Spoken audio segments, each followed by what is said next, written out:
voted for you? I think they did, a lot of these people. Before we start, there's a distillery in Washington, D.C., and I've heard you like whiskey. Yes, there's a new distillery they're trying in an economic. I've been known to, yes. Yeah. Right. So we brought you Rodham Rye, which is, people see it, it's actually a Hillary Clinton rye. That's what they told me. And if you'd like a drink at any time during this. Well, now let's just get the alt-right platform. Hillary Clinton has a drinking problem. So, but if you'd like a drink at any point, but this is for you to take home. Well, it may depend upon how the interview goes. Okay, all right. We'll just put it right here. Just go give me a shot. Yeah, but I was thrilled. I mean, hey, not in the White House, but Rodham Rye is on the shelves. All right, great.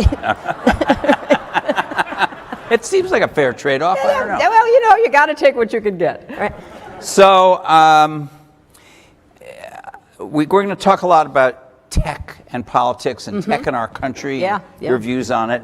I think this was, we were talking backstage, and I think this was the first election where tech sort of got weaponized in a way that directly affected the outcome of the election, and I know you have stuff to say about it, but I have to ask you first. Right.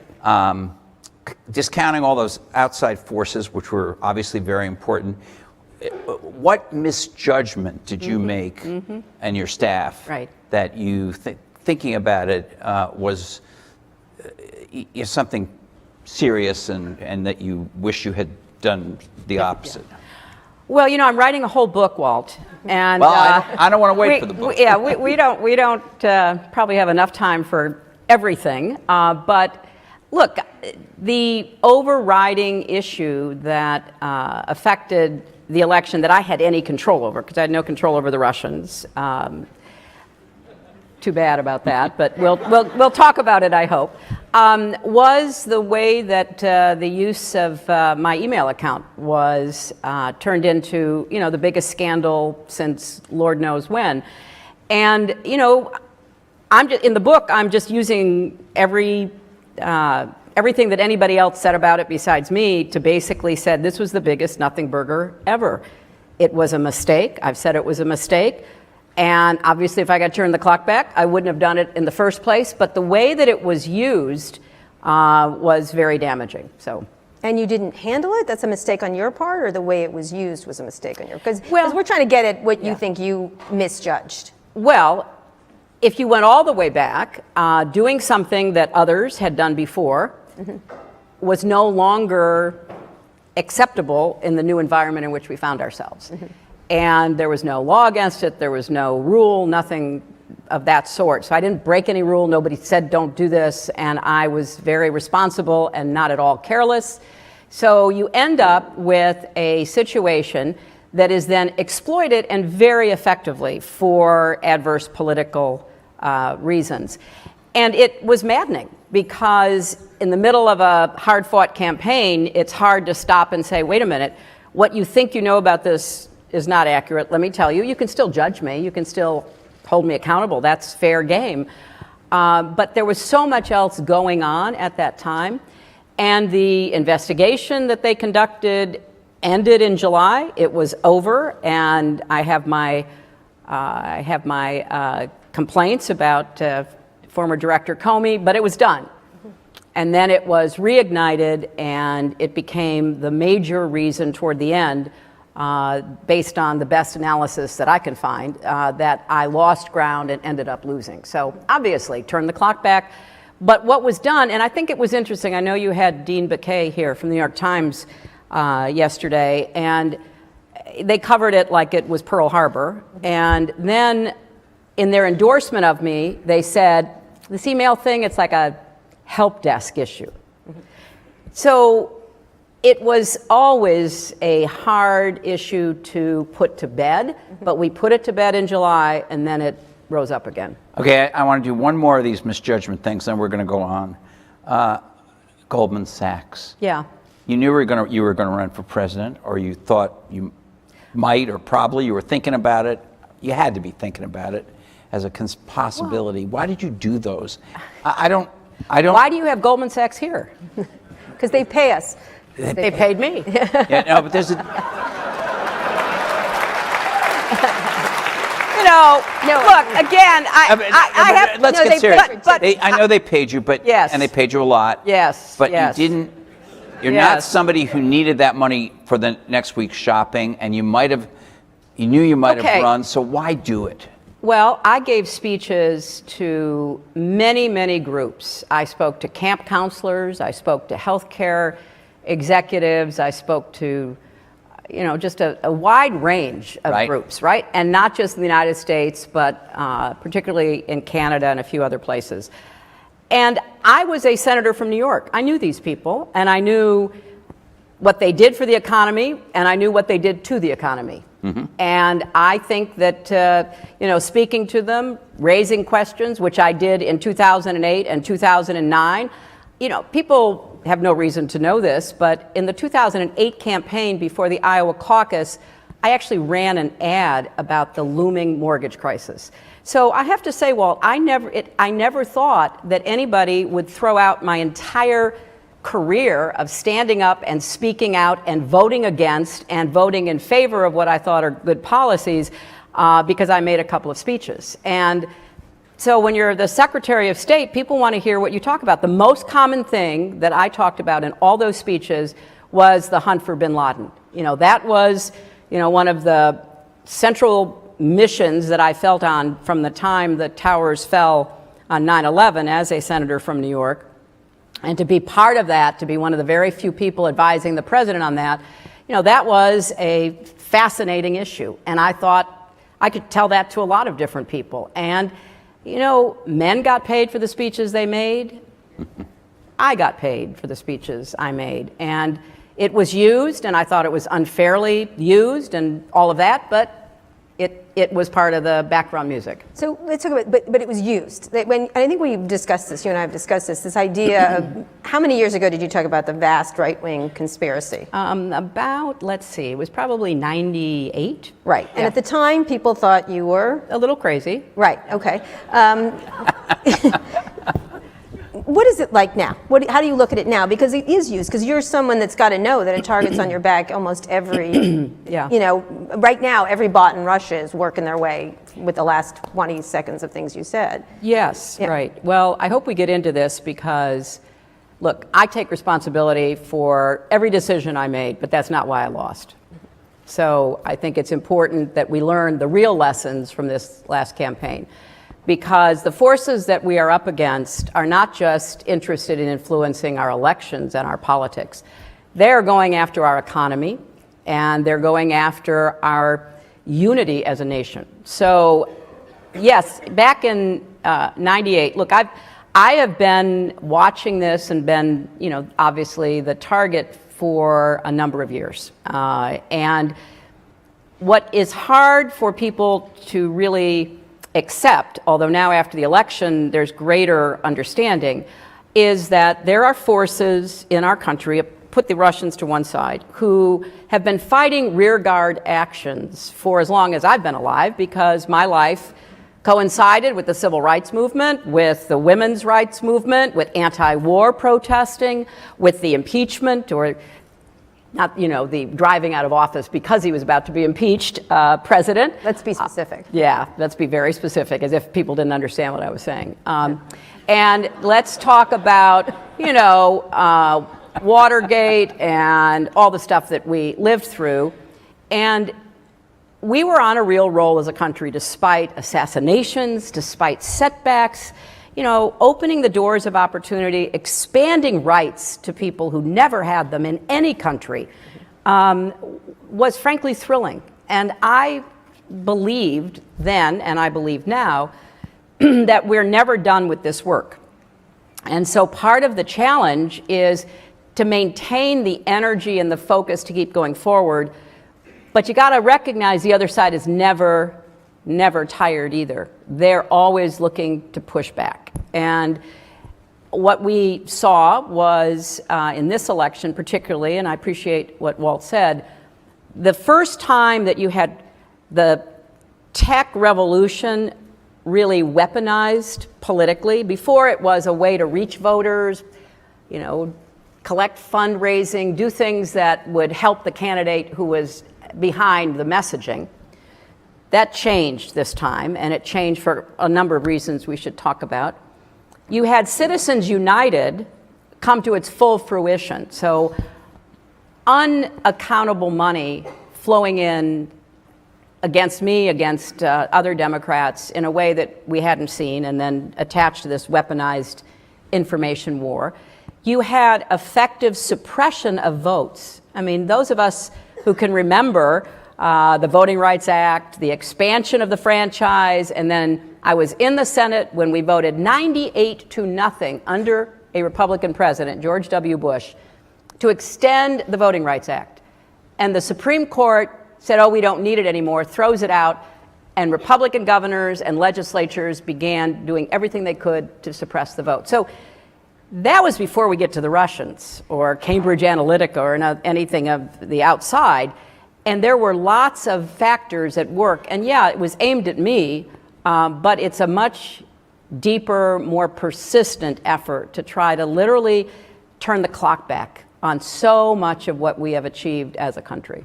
So talk about the weaponizing of it, because one of the things that's interesting, now you've recently, and we've talked about the uses of Facebook, the uses of, we can get into Donald Trump's Twitter thing in a second, that's because that's a whole, that could be a whole conference essentially.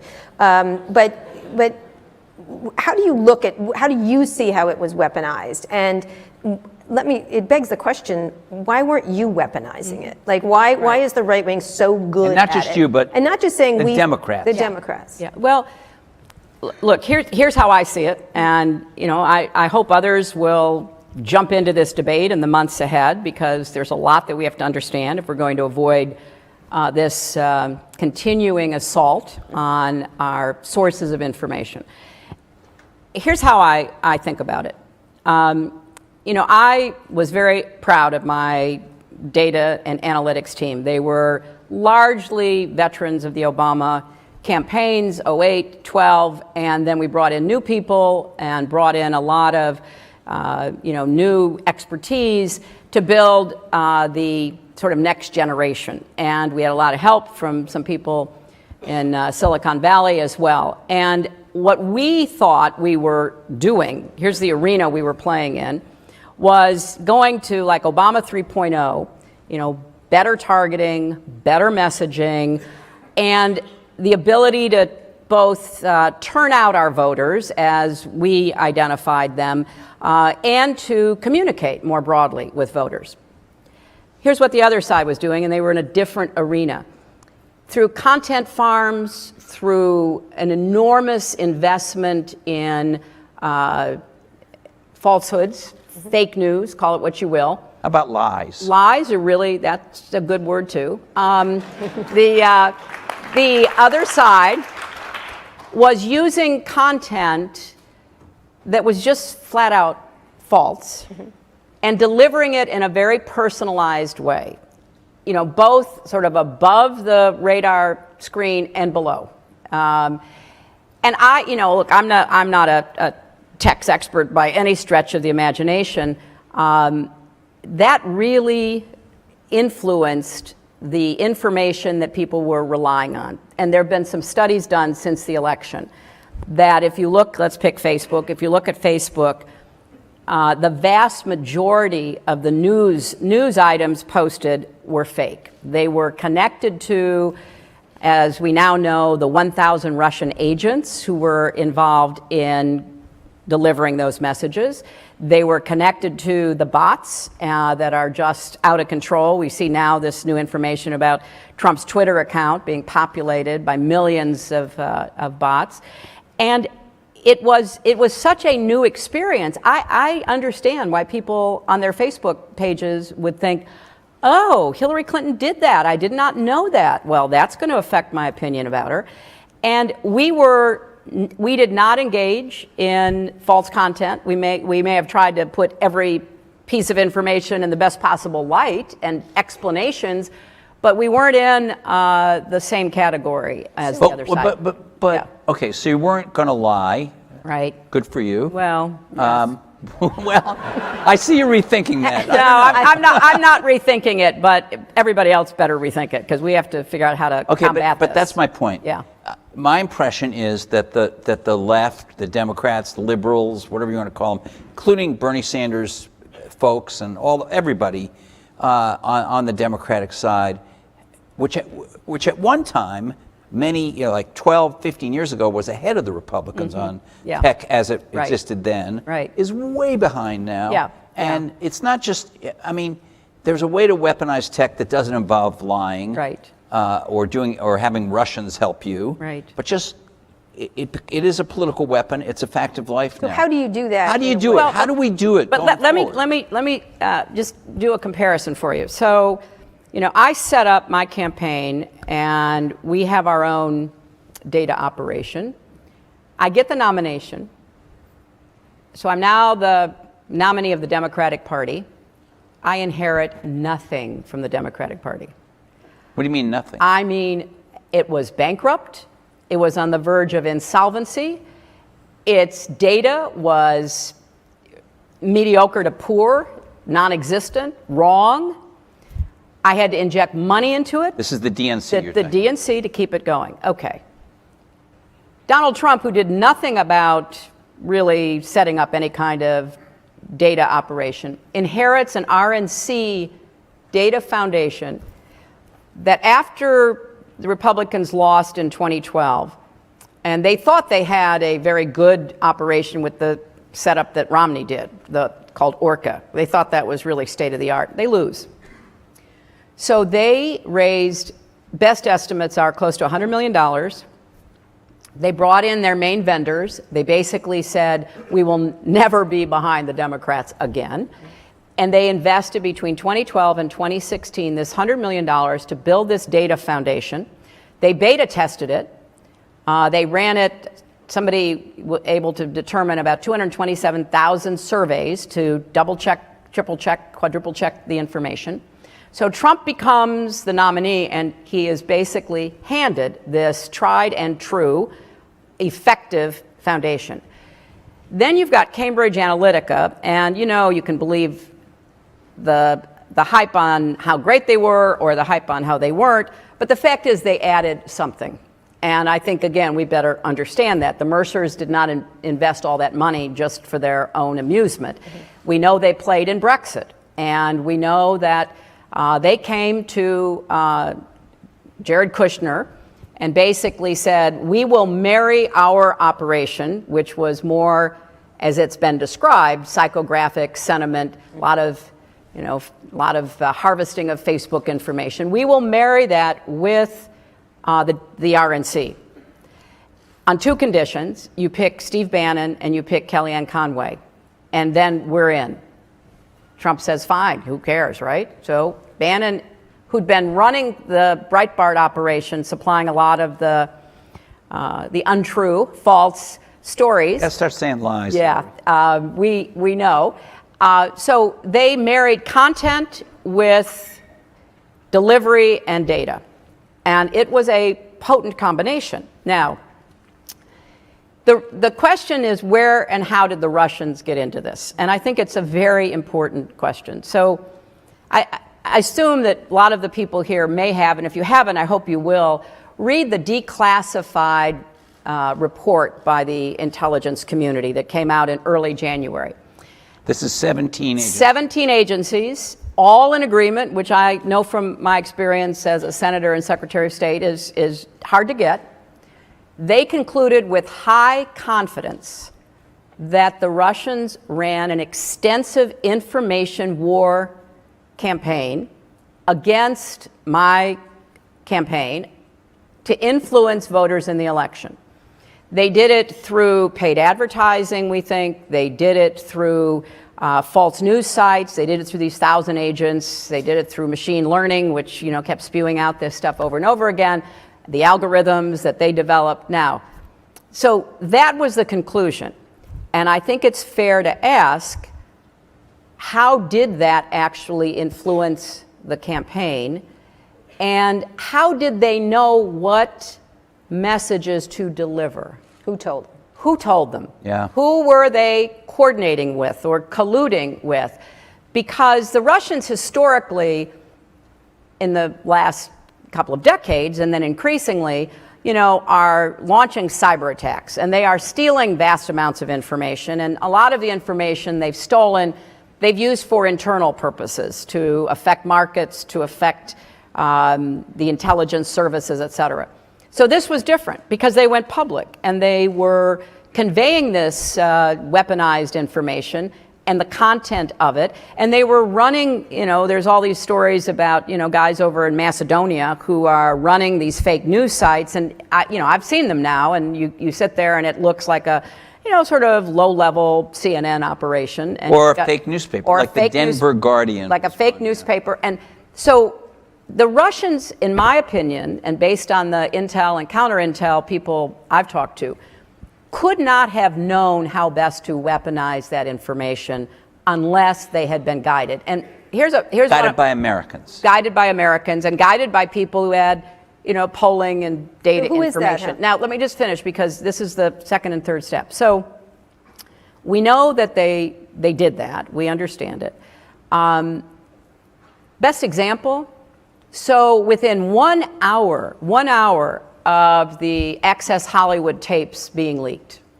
Within 1 hour, the Russians, let's say WikiLeaks, same thing, dumped the John Podesta emails. Now, if you've ever read the John Podesta emails, they are anodyne to boredom. But they... Yeah, we had him here once. Yeah, but they were... forgive him for Great what he guy. said about you, yeah. So they were run-of-the-mill emails, especially run-of-the-mill for a campaign. Should we do this? What should she say? I don't, the stuff that is so common, basic. Within 1 hour, they dumped them, and then they began to weaponize them. And they began to have some of their allies within the internet world, like InfoWars, take out pieces and begin to say the most outrageous, outlandish, absurd lies you can imagine. And so they had to be ready for that, and they had to have a plan for that, and they had to be given the go-ahead. Okay, this could be the end of the Trump campaign. Dump it now, and then let's do everything we can to weaponize it. And we know it hurt us because, as I explain in my book, the Comey letter, which was, now we know, partly based on a false memo from the Russians. Right. It was a classic piece of Russian disinformation, compromat, they call it. So, for whatever reason, and I speculate, but I can't look inside the guy's mind, he dumps that on me on October 28th, and I immediately start falling. But what was really interesting, since the mainstream media covered that, as I say, like Pearl Harbor, front pages everywhere, huge type, et cetera. And all of the Trump people go around screaming, lock her up, and all of that. At the same time, the biggest Google searches were not for Comey, because that information was just lying out there. It was for WikiLeaks. And so voters who are being targeted with all of this false information are genuinely trying to make up their minds. What does it mean? And we know that the Google searches for this stuff were particularly high in places in Wisconsin and Pennsylvania. So, couple questions Yeah. for this. That was fascinating, actually. I was like riveted to that. Who was directing them, from your perspective? And do you blame, and I'm going to just use Facebook, because that's where a lot of this was done, especially around the fake news, which was either the Pope was voting for Trump, or there was one particular one I got in an argument with Facebook people about you being a lizard that was going around. And they kept arguing about the gray area and this and that, and I remember being in a call saying, she's not a lizard! Thank you, Kara, thank you. Okay, now... It's actually a kind thing from Kara. Yeah, it is. I'm very touched. But do you blame And Gonna put that on a I'll be pillow. honest, She's not a lizard. I don't know if you're a lizard or not, but the fact of the matter is, I'm guessing you're not a lizard. But who do you think directed it? And do you blame Facebook for doing, or any of these platforms for doing nothing? Or what should they have done? Well, and let are me they culpable? let me separate out the Okay. questions. First, we're getting more information about all of the contacts between Trump campaign officials and Trump associates with Russians before, during, and after the election. So I hope that we'll get enough information to be able to answer that question. But you're leaning Trump. Yes. Okay. All right. Yes, I'm leaning Trump. I think it's pretty hard not to. I think that the marriage of the domestic fake news operations, the domestic RNC, Republican allied data, combined with the very effective capabilities that the Russians brought, basically. The group running this was the GRU, which is the military intelligence arm of the Russian military, and they have a very sophisticated cyber operation in bed with WikiLeaks, in bed with Guccifer, in bed with DC Leaks. And, DC Leaks and Guccifer, which were dropping a lot of this stuff on me, they haven't done anything since early January. So, I mean, their job was done. They got their job done. So we're going to, I hope, be able to connect up a lot of the dots. And it's really important because, when Comey did testify before being fired this last couple of weeks, he was asked, are the Russians still involved? And he goes, yes, they are. Look, why wouldn't they be? It worked for them. And it is important that Americans, and particularly people in tech and business, understand, Putin wants to bring us down, and he is an old KGB agent. I had obviously run-ins with him because that in large measure prompted his animus toward me and his desire to help Trump. But it is deeper than that. It's way beyond me. So with respect to the platforms, I am, again, not exactly sure what conclusions we should draw. But here's what I believe. I believe that what was happening to me was unprecedented, and we were scrambling. We went and told everybody we could find in the middle of the summer the Russians were messing with the election, and we were basically shooed away. Like, there she goes, vast right-wing conspiracy. Now it's a vast Russian conspiracy.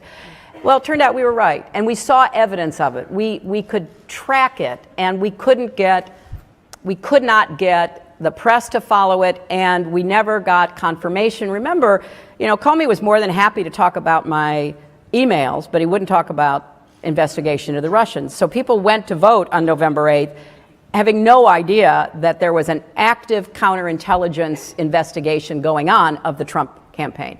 So if I put myself in the position of running a platform like Facebook, first of all, they've got to get back to trying to curate it more effectively, put me out of the equation. They've got to help prevent fake news from creating a new reality that does influence how people, think of themselves, see the world, the decisions that they make.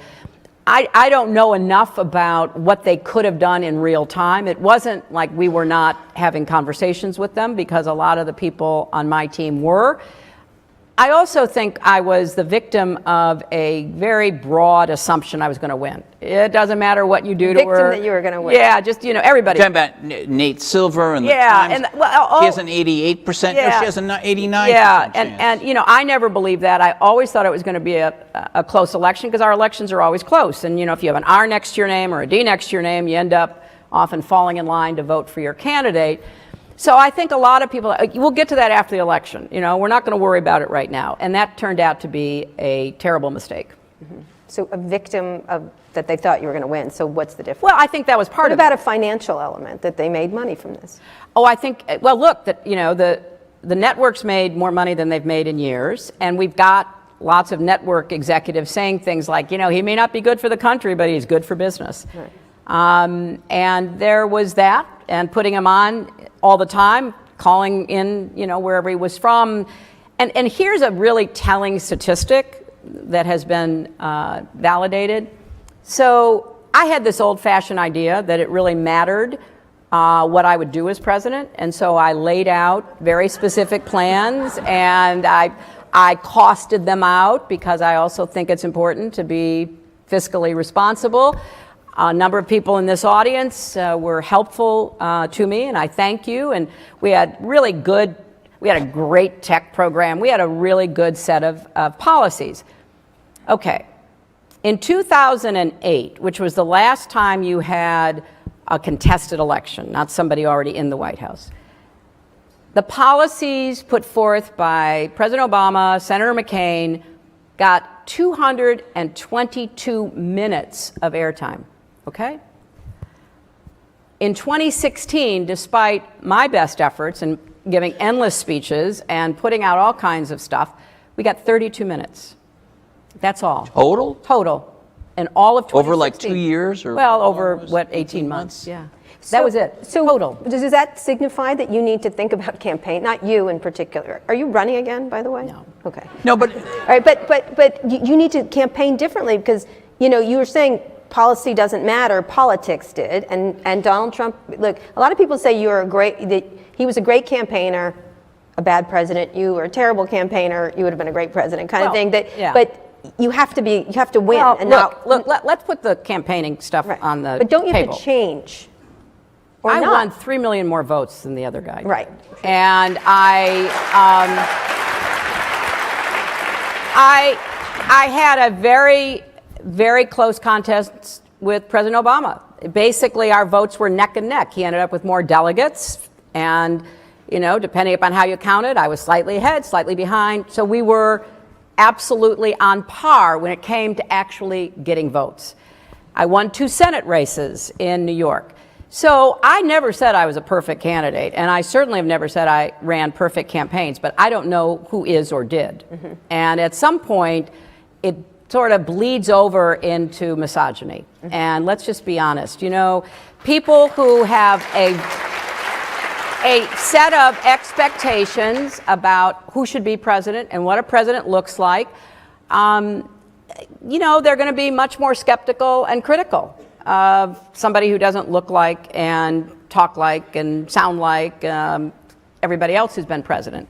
And, you know, President Obama broke that, you know, that racial barrier. But, you know, he's a very attractive, good-looking man with lots of... Well, he's likable enough. He's likable enough, absolutely. More than. So the campaign, look, were there things we could have done differently? You could say that about any campaign. But is campaigning going to change in the future? Yeah, but I want to... Yeah. I want to follow up on something when we're on this bleeding over into misogyny thing. And it comes from the recent New Yorker profile, New York Magazine profile of you, right, which I thought was fascinating and interesting. But the part of it that just leapt off the page for me as a reader was where you and some of your staff folks were quoted in there as saying, okay, Bernie Sanders could get angry at the podium, right, about the fate of the people who are trapped in this globalization automation thing. Trump certainly did that, oversimplifying, getting angry. You couldn't do that because you were a woman. And if a woman does that, it just backfires on her. And it made me think, are we never going to be able to have a woman in politics who can use that technique, which is an effective technique, which shows I'm emotionally kind of with you, just by oversimplifying and getting angry? Is that true? Did you really feel you couldn't do that? Well, let me say this. You know, I have been on many speaking platforms with many men who are in office or running for office. Right.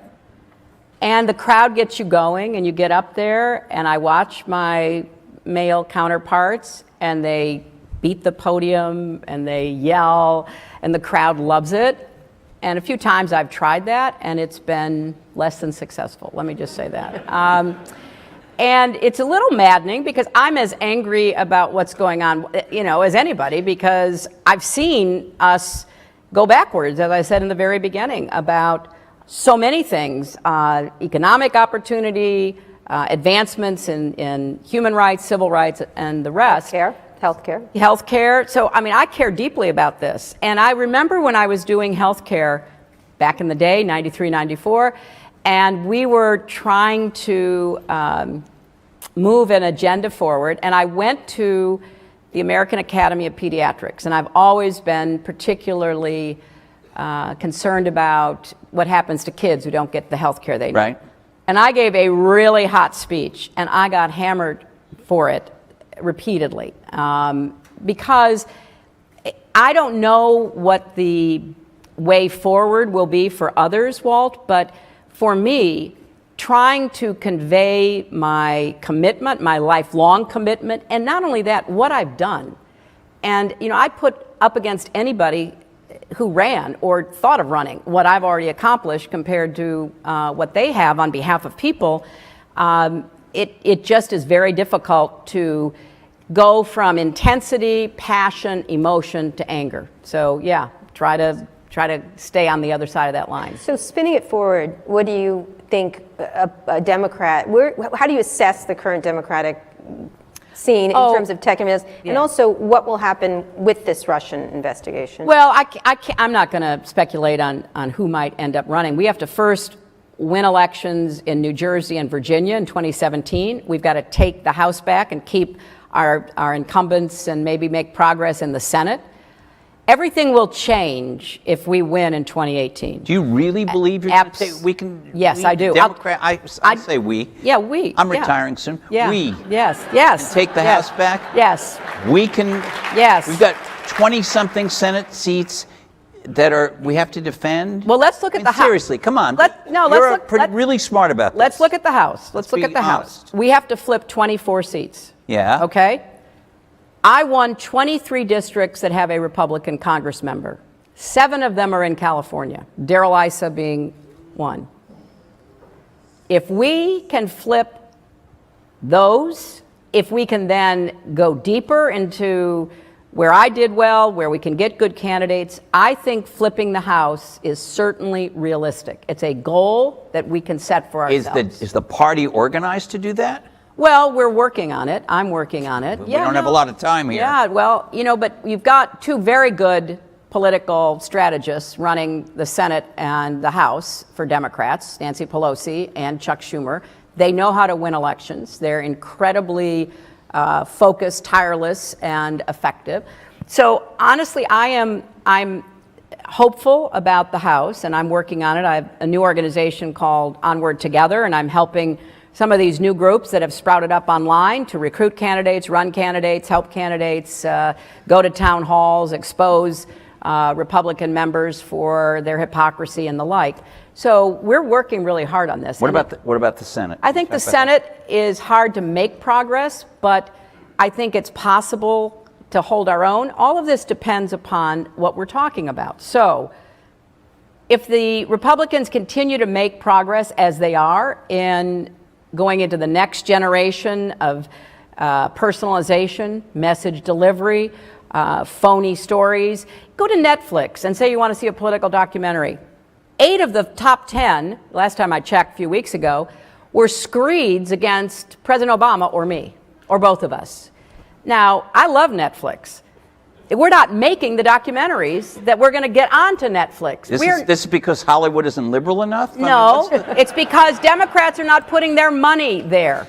You know, there's a classic line. Democrats give money to candidates. They want a personal connection. Right. So the classic line is Democrats like to fall in love, Republicans just fall in line. Republicans build institutions. Republicans invest in those institutions. Republicans are much more willing to push and cross the line. And Democrats, I've talked to dozens of donors since my election experience, and I've said, look, I'm all for you trying to figure out who you're going to support in 2020, but what about 2017, and what about 2018, and what about helping the DNC try to leapfrog over its horrible data deficit, and how about supporting some of these new groups and see what they can do to generate some activity? We are not good historically at building institutions, and we've got to get a lot better, and that includes content. We have a great story to tell. You know, I found when I started the campaign that I had to say in practically every one of my speeches, Barack Obama saved the economy, and he doesn't get the credit he deserves. I had to say that because people had been told differently. They didn't feel it yet. Income didn't really start inching up until 2015, late 2015. Right. So I was swimming against a historic tide. It's very difficult historically to succeed a two-term president of your own party because, we're itchy people. We like change in America, and I get it. So there was that, but he had done a good job. And, it was so comparable. I obviously think back to what my husband inherited, which at that time seemed to be an exploding deficit and an increasing debt. The debt of the country had been quadrupled the prior 12 years. So he had to do a lot of cleanup work. He paid a huge political price for it, lost the Congress in '94, had to fight back for, getting reelected. And then we all know what happened in the second term, which was blood sport of the worst kind. And then the Supreme Court, despite Al Gore winning 500,000 more votes, rules for Bush. So Bush comes in, and I worked closely with him on 9/11. But honestly, the financial crisis, the morass in Iraq, and a lot of the other decisions that were made were very damaging. So then we elect President Obama. He comes in, he inherits the worst economy since the Great Depression, and he has to do a lot of things that are not easy to get it back and moving. And it was like, okay, thank you very much. Let's get excited about somebody who's going to really stir us up as opposed to do the job that needs to be done now. Can I, great analysis on the national level. Mm-hmm. Let's move down ballot for a second. Yeah. One of the things that just depresses me all the time is, where are the Democrats running for?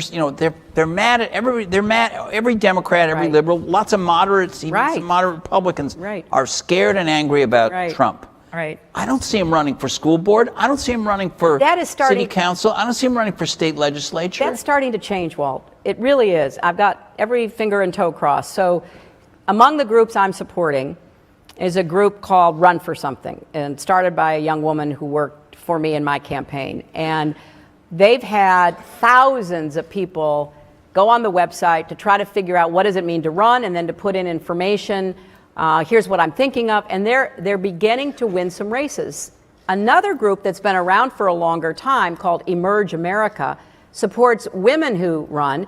Their grassroots operations invested in women in Nevada. We flipped both houses. I won Nevada. We won the House and the Senate of Nevada. So they're playing catch up and trying to be more progressive and smart about their policies. You're absolutely right. We used to leave so many races uncontested, and we're not going to do that anymore. So when you think about that, one of the things we were also talking about last night is the Republicans own local television stations.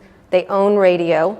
They're better at the internet. They got that cable going, although there's some issues they have over there at Fox News these days. What do you do then? Where do you leapfrog? Because obviously the internet's the best way to leapfrog that. And you do have, let's be honest, you have Hollywood on your side. There's a progressive media. Most people think of the media as progressive. Well, you don't. You think of it to false equalization. You think it's not. Right. Like the New York Times, for example. The false equivalency. The false equivalency. Right. We try to be fair.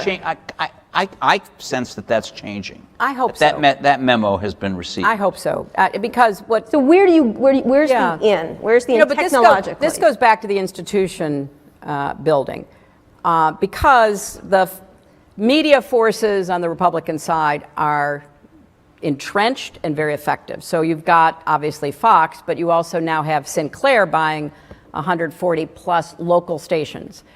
And they're beginning to call the shots on those local stations. Give an example of Montana we talked about. Yeah, well, so, Montana, those of you who saw the now newly elected member of Congress literally beating up, body slamming, pushing around a young reporter, you know what happened. You know that it had a really, terrible look to it. The guy should never have been doing that. I don't know what enraged him so much, being asked about health care, which is sort of a strange trigger.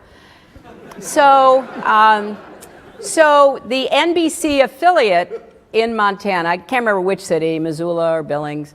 Anyway, they've just been bought by Sinclair. So the NBC mothership in New York calls this station and says, can you send us the footage of what happened? They said no, because that reporter was from a liberal paper, and we don't think it's a story we want to be part of. Now, I find that terrifying, because local news, yeah, there is the internet and how important it is, and everybody who gets their news off of the internet, but local TV is still incredibly powerful. So what are we going to do about it? Well, I've been. You and Walt, what are you? Well, I mean, we have a few. I got some time now. Yeah, well, you would be a great advisor to one or more of our tech billionaires who want to buy some media. They don't listen to me. Okay.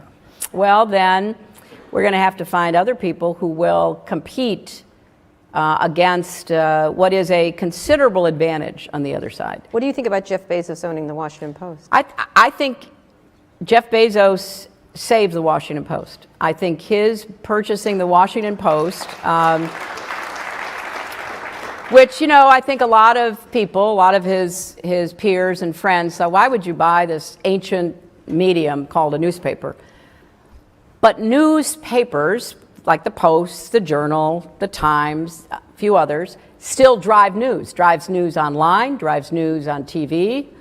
And what Bezos has done, from what I'm told, and Walt and I were talking about this backstage, he's interested in making it a good business proposition, but he's hands off on the editorial and content front. And he's basically said, get out there and do investigations. And they're doing some of the best investigations about what's going on with the White House now. So I think that was it was a very good use of his financial resources, because now we have a very good newspaper again operating in Washington and driving news elsewhere and doing, kind of whitewater level investigations. So we have to get to questions from the audience, and I don't think we can get into Confifi right now because it's a longer thing. But I thought it was a hidden message to the Russians. Oh, you did? That is perfect. Yeah. Thank you so much for that. That's going to be on our site in about 5 seconds. So there's a lot of calls. One of the things that I'm struck by is some of the articles are like, you've got to stop, you've got to move on, you've got to sunset yourself and go away. I'm offended by it, but what do you think? Because you seem mad as ever, which I love, you know what I mean? Look, I'm not going anywhere. I have a big stake in what happens in this country. I am very, unbowed and unbroken about what happened, because I don't want it to happen to anybody else. I don't want it to happen to the values and the institutions I care about in America. And I think we're at a really pivotal point. And therefore, I'm going to, keep writing and keep talking and keep supporting people who are on the front lines of the resistance. Terrific. Questions for Hillary Clinton? Why don't we start over here? Hey, Guy Horowitz. I'm from Israel. So if it's any comfort, we also had an election decided by an election day weaponized social media case. I don't know if it's comforting at all. That guy not, it's worse. Also had like a very questionable hairdo. So, but we survived. So my question to you is, given, in Israel, we look at everything that's happening outside of the U.S. and what Donald Trump is saying and doing, from the Paris, climate thing and everything else that's happening. It looks like it's a clear and present danger to the world. And we're all talking here, which is good, but I don't feel like we're doing enough, maybe in the US, definitely in the world, right now, So question, to eliminate this clear and present danger. And the question? And the question is, what can we do right now? Yeah. I'm really glad you asked the question, because I do think what he's doing is very dangerous to our position in the world, our leadership, and the stability of the world. I mean, when you give a blank check to the Russians and the Saudis and others who are engaged in authoritarian and dictatorial regimes, you are sending a message: we don't care what you do. And that message will be heard. Now, we weren't always able to control what others did but we sure made it clear we didn't think it was a good idea to engage in invasions and mass murders and other things that we see from the Philippines to the Middle East. When you turn on your allies and you treat them with such disdain and contempt, our democratic NATO allies who have stood with us, who came to our aid after 9/11, you are sending a message that you don't care about history or even about the current problems that we face. Now, the only comfort I can get out of having lost in the way I did and having the Russians play such a role is that Macron was ready and able to rebut that. He said, I'm, the Hillary Clinton of this election. And they had certain institutional and media protections that we don't have. But he also was really smart about how he dealt with it. And it also has given a lot of good understanding to Angela Merkel and her team as she moves toward her election, okay? And I think that is important because we need to reform democracies, we need to reform economies, we need to deal with some of the issues that are coming at us, like artificial intelligence and robotics and what the heck we're going to do with all these people who are not going to have jobs. There's lots of big questions that the democratic world has to face, including Israel.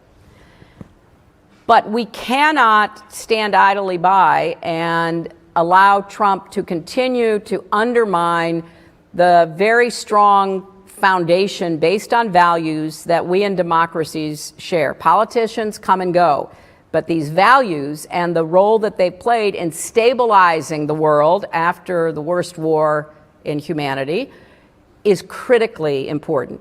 You mentioned climate change. Apparently they're debating in the White House whether to pull out of the Paris Agreement. There are only 2 nations in the world that are not signatories to the Paris Agreement: Nicaragua and Syria. For the United States to throw our lot in with the very, very small number of countries that have turned their backs on climate change is not only a breach of an agreement. Usually when you come into office, you can try to reform, maybe tinker with agreements, but part of what keeps us going is that America's word is good, and you stand with your prior administration, whether it was of your party or not. They're looking to throw all that out the window. But what's really stupid about it is they're throwing out the economic opportunities that being part of the Paris Agreement provide for the United States. That is what I find totally incomprehensible. Now, it is going to be interesting to see where they end up. The president is a very impulsive, reactive personality. So if we all like the Paris Agreement, he may decide to get out of it, not even understanding one bit about what that means, or understanding the economic costs of it. Somebody's going to really, probably more than one somebody, will really have the market for clean energy exports. China is moving full speed ahead to be that country. Some of the European countries, particularly when it comes to wind, are already there. Israel, I know, has some great research being done, particularly on solar. I mean, there's a huge market that somebody's going to own, and we're giving it up. If, there will be entrepreneurs and businesses, you will do your best to be competitive, but you won't have the full force and support of your government. And I think that is incredibly foolish. All right. Short questions so we can get to them. Hi, Hillary. Hi. I'm Alexia Bonatzos. First off, thank you so much for what you have done for women. Thank you, Alexa. Thank you. So the President administration is very befuddling. This morning, Spicer said that only the president and a small group of people know what Kofifi means. You've been a party to a lot of classified information. Right. And you were at Donald Trump's wedding. Yeah. What do you know about him that we don't? And how do you explain his bizarre behavior and appeal? The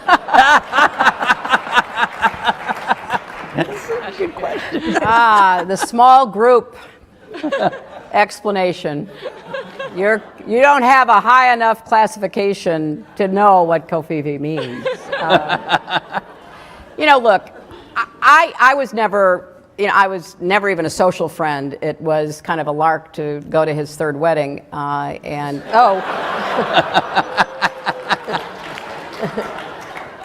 I have to tell you, I sat behind Shaquille O'Neal, so I didn't see anything. But seriously, the behavior that we are now seeing was always present, but it was sort of subordinated to, real estate interests, right? And he said he started attacking Ronald Reagan in 1988. Our government is a disgrace, and so he's been an equal opportunity insulter going back many years. Started thinking about running for president in the 90s, latched on to the lie of the birther movement about President Obama, rode that as far as he could. But he does have a visceral grasp of America's political underbelly. He really understands how to inflame people, how to motivate them, how to bond with them over whatever their grievance is. Whatever resentment or point of anger that you may have, if he can get into it, whether it's race or sex or xenophobia or anti-Islamophobia, whatever it is. And so we're seeing it on a broader stage. And it is deeply troubling for not only our politics, but for our position in the world. And I think the best thing we can do is to continue to stand up, to continue to defend the truth. I gave a commencement speech last week at my alma mater, and I quoted my predecessor in the Senate, Daniel Patrick Moynihan, with that famous remark, everybody's entitled to his own opinion, but no one is entitled to his own facts. And that's why we need the media, we need the tech world, we need the online world, we need everybody to be calling them out on their outrageous lies and make it clear that we can have a debate about what's the best way to provide health care. We can have a debate about a budget. But when you present a budget with $1 trillion mathematical error, it's not like we're going to ignore it. And I think the more voices that can be pushing back, especially in areas that you know things about, the better. And then I'll just get back to politics and elections. We've got to have your support here in California and across the country to try to take back the House and to, as Walt rightly says, field more people to run. And if you're ever been interested, Kara, if you've ever been interested in running, now is the time. I got it. To get in there. And, because I think people will be hungry for straight talking, common sense, factual information. We don't want to act like the American public is incapable of making informed decisions. We just have to make sure the information they get is founded in evidence and reality. And then, we can have a real debate. Yeah, and you also have to be good with the Twitter, but go ahead. Hi, I'm Fred Davis. I live near you in New York, New York. It's the day before the election, maybe the morning of the election. From everything I've read, I hear you think you're going to win. Yeah. Are those accounts accurate? Is the polling industry as inaccurate as we perceive it? And is there any quick suggestions to this crowd on how to fix it?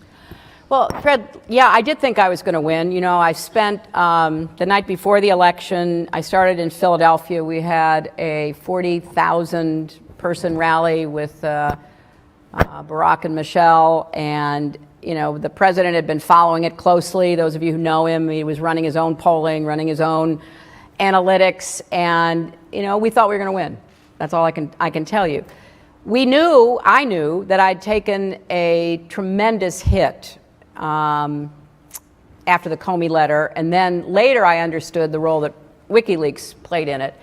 But the Comey letter was measurable. You could see my drop. So, I needed a big majority to come out of Philadelphia, which I got, close to 500,000. And I needed about a 15 to 17 point lead to come out of the Philadelphia suburbs. Before the Comey letter, based on our polling, I had about a 22 point lead in the Philadelphia suburbs. After that letter, my momentum, particularly among women in the suburbs, stopped and dropped. So I won the suburbs, but I only won them by 10. And that wasn't enough. I mean, Pennsylvania is always a tough state, and you got to come out of the city and suburbs and Pittsburgh and a few other places, which I won. I won Pittsburgh. I won the county there. I won, Scranton. I won the county there. But I just got killed out in the country, and my numbers couldn't hold me up. So, yeah, we did think. Now, I think polling is going to have to undergo some, some revisions in how they actually measure people, how they reach people. The best assessments as of right now are that the polling was not that inaccurate, but it was predominantly national polling, and I won nationally. What was not as obvious was what was happening in states where I was under a lot of pressure from, Comey, WikiLeaks, voter suppression, fake news, all of that, and that's kind of what happened. So, Okay, Rob? Yeah, Secretary Clinton. Hey, Rob. Hey, good to see you. As we discussed last night, you were originally on the Senate Watergate Committee in the 70s, so you know that part of it firsthand. What has to happen in 2018 to get robust activities in the House, particularly around investigation? And to tie that back into your comments, how important is a Democratic majority, in your opinion, to have a proper investigation into the Russia stuff and the kleptocracy and the other things that appear to be going on? Well, it's critical, Rob. Now, one would hope that more Republicans, as they did during the Watergate investigation, because as Rob said, I was on the impeachment inquiry staff of the House Judiciary Committee, and Republicans then were not happy about investigating a president of their own party, but they were open to the evidence. And we ran, under the great leadership of the late John Doerr, a meticulous investigation and presentation of facts. We don't have that right now in the Republican majority in the House, although they are continuing with the House investigation. And I'm hoping that, that will build some momentum, because the Republicans have to be constantly pushed to put country above party. But I think it will more likely happen if we're successful in taking back the House. That's where investigations could come. Now, in the best of all worlds, if they would set up a nonpartisan, bipartisan, outside committee like we did for 9/11, and put people of unimpeachable integrity, both Republicans and Democrats, liberals and conservatives, but people who were willing to go where the facts led them, that would be ideal. I don't see that happening right now. The only point I would make is if the Republican leadership begins to believe that Trump is a big political burden to them, then they will begin to be more open to a more thorough investigation. So what do you think the odds are that McConnell, not Ryan, but McConnell will come to that conclusion? It all depends upon the numbers. You know this guy. Yeah, I do. And it all depends upon the numbers. I think that the Senate Intelligence Committee is working very well together from everything that I can see. You've got the Republican chairman, Senator Byrd, working with the Democratic vice chairman, Senator Warner. They are pursuing a lot of leads. So I think the House committee is trying, and I have to commend Adam Schiff. If any of you are in his district, he's doing an amazing job. He's just so thorough, and he's so clear. So there's some movement. Now, with the special prosecutor being appointed, and I served with him when I was Secretary of State. He was still at the FBI. He's a man of great integrity. That will affect the pace of the investigation. It will affect what happens probably in the Congress, but it will move inexorably forward, because they will not be rebuffed the way that the Congress has been up until now. Neely? Oh, sure. Go Hi, Oh, Neil Nilay. Patel, The Verge. I'm from Wisconsin. Why didn't you spend more time in Wisconsin? Well, I will tell you, we thought we were doing really well in Wisconsin. I spent a lot of time in Pennsylvania, a lot of time in Florida.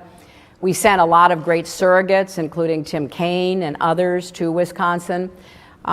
We watched up until the very end how Russ Feingold was winning. And, you know, you make these scheduling decisions based on the best information that you have, and it turned out that, you know, our information was not as reliable as I wished it had been. Did you see that? Did you see that before, or is that in hindsight? That's in hindsight, yeah. The other thing that's in hindsight, which is really troubling, is since you're from Wisconsin, you may find this particularly interesting. The AP did a really well-researched piece about voter suppression in Wisconsin. And they literally found people who showed up to vote and were turned away. Because Wisconsin, under the current governor, Scott Walker, has been one of the leaders in voter suppression, making it difficult. So the 85-year-old woman who doesn't have a photo ID because she doesn't drive anymore shows up with her Medicare card and her utility bills, and they turn her away. Or the African American, or the veteran, also African American, who moves from Illinois to Wisconsin, registers to vote, gets on the rolls, but he still has his Illinois driver's license, shows up, they turn him away. The best estimate is that 200,000 people in Wisconsin were either denied or chilled in their efforts to vote. I don't think we believed at the time before the election that it would be anything like that, anything as big as that. So I will also say that, you know, I referenced earlier there were all these Google searches going on about WikiLeaks, and they were particularly prevalent, very high incidence in certain counties in Wisconsin. So you had counties that had voted for Obama and were not particularly keen about voting for Trump, but worried that I was going to jail, worried that I was, you know, running a child trafficking operation in the basement of a pizzeria, the kind of things that were in WikiLeaks. You laugh, people were obsessing over this stuff, obsessing over it. And you put yourself in the position of a low information voter, and all of a sudden your Facebook feed, your Twitter account is saying, oh my gosh, Hillary Clinton is running a child trafficking operation in Washington with John Podesta. Well, you don't believe it, but this has been such an unbelievable election. You kind of go, oh, maybe I better look into that. Yeah, and you are a lizard. Yeah, and then, well, whatever I am, I'm everything. And, you know, and so you begin to get sucked into it. So some people stayed home, some people voted for Trump, some people stayed with me, and some people went third party because they wanted to vote, they thought it was their duty, but they didn't like Trump, and now they thought I was, you know, as bad as they were being told. So it was a confluence of all kinds of things. Great. Thanks. My name's Samantha Miller. I'm known for founding one of the first cannabis labs here in the U.S. And what I wanted to say to you is that I'm inspired by you as a leader, not as a woman. Thank you. Thank you very much. And one of the questions I often get asked as an executive is, what is some advice you can give to young women who want to attain success? And I always say to them, the one thing that I point to for young women is if you can shed the need for external validation, because that's the thing that often keeps you out of the boardroom, that's a huge step towards your success. So I would really appreciate what your advice to women is who are trying to achieve those heights of success. Well, I would echo what you said. It is absolutely the case. You have to be better prepared than anybody. You have to know your stuff as well as you possibly can. You have to be brave because there's going to be a lot of setbacks and pushbacks and all the things that go with it. And you have to be aware of what, up until now, has been a pretty predictable pattern.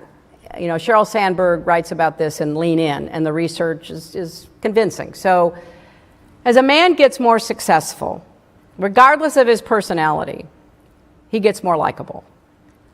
As a woman gets more successful, regardless of her personality, she gets less likable. True. It is just inverse. And you have to, Eleanor Roosevelt said, you know, if you're going to be a woman in the public arena, you have to grow skin as thick as the hide of a rhinoceros. And you really do have to be prepared. And it's not just in politics, it's in business, it's in, you know, tech world, it's everywhere. And it's not easy.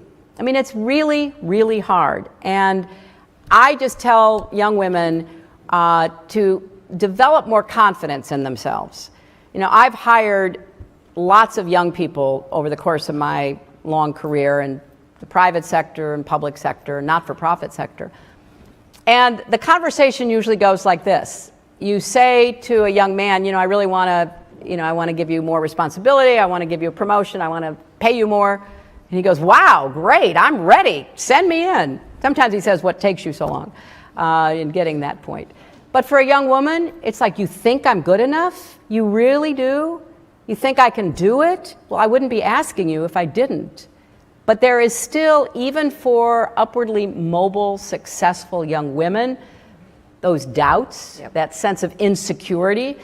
And then when you're bombarded with expectations about how you're supposed to look and how you're supposed to act and what you're supposed to say and all the rest of it, it can become very disorienting. So I guess the final thing I would say is it really is important both for men and women, for mothers and fathers, for employers of both genders to be really ready to support young women and to give them that confidence, that external confidence, but to do everything you can to help them weather all of the pushbacks and knockdowns that are going to come their way.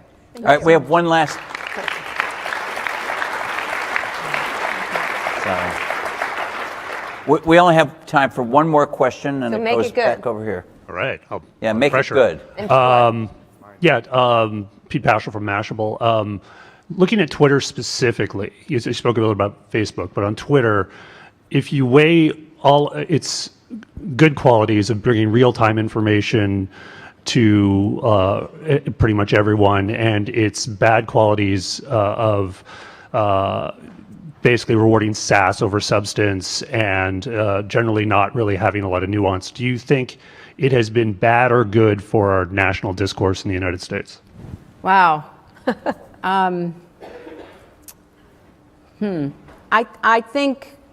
think it has certainly provided, as you say, positive information, quick turnaround information to a very large audience. But I think it has become victimized by deliberate efforts to shape the conversation and push it toward conspiracies, lies, false information. And I think it's the same problem Facebook faces, that when you try to be all things to all people and you try to open up your platforms so that people can come in, and you want to be influential because you expect people will actually tune you in and read and watch what you have, what do you do to try to contain the weaponization and manipulation of that information? I don't think we know yet. And I have a lot of sympathy at this point. Kara doesn't, but I do, for people trying to make these decisions. I would just urge them to hurry up. Because even if you err slightly more on the curating, editorial decision making, so some voices are going to be cut off, some fake news outlets, the guys in Macedonia are going to be denied, entry into your platform. I'd rather see us erring on that side for a while to see what the effects are, instead of being kind of overwhelmed by the challenge. Like, What do you do? I mean, how do you try to, determine who should or shouldn't be on your site? And so I think it's a mixed bag. I think that who is behind, let me just pose this question, who is behind driving up Trump's Twitter followers by the millions? We know they're bots. Why? What is, I assume there's a reason for everything. Is it to make him look more popular than he is? Is it to try to influence others on Twitter about what the messaging is so that people get caught up in it and lose sight of what they're trying to say? Well, it puts the tweets on more feeds.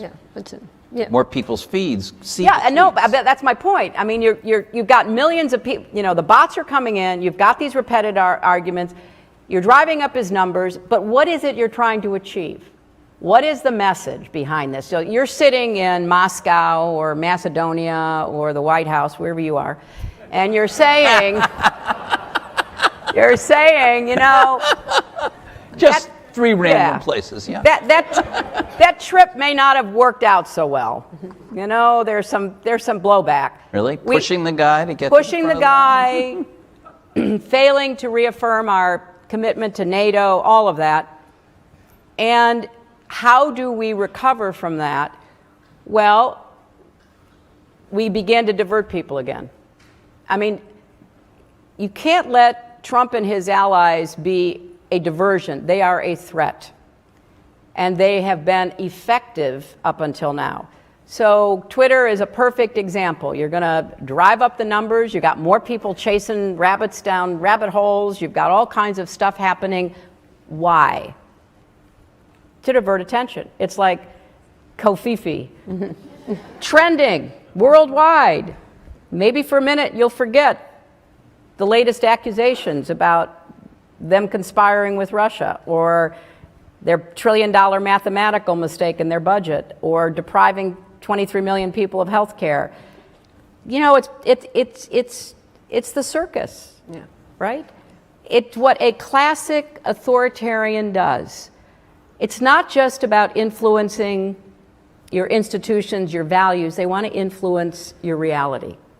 And that, that to me is what we're up against, and we can't let that go unanswered, whether it's on Twitter, Facebook, or anywhere else.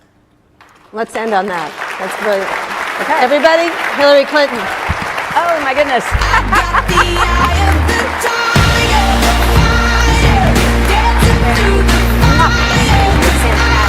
Thank you.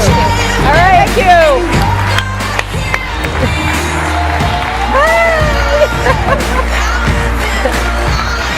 Oh, you got that good, like that? Yeah. You want to show me? It's not 40,000, but Hillary's going to show me how to wave to the voters. Yeah. There's a certain wrist action that doesn't get your arm too tired. All right, really? Like this?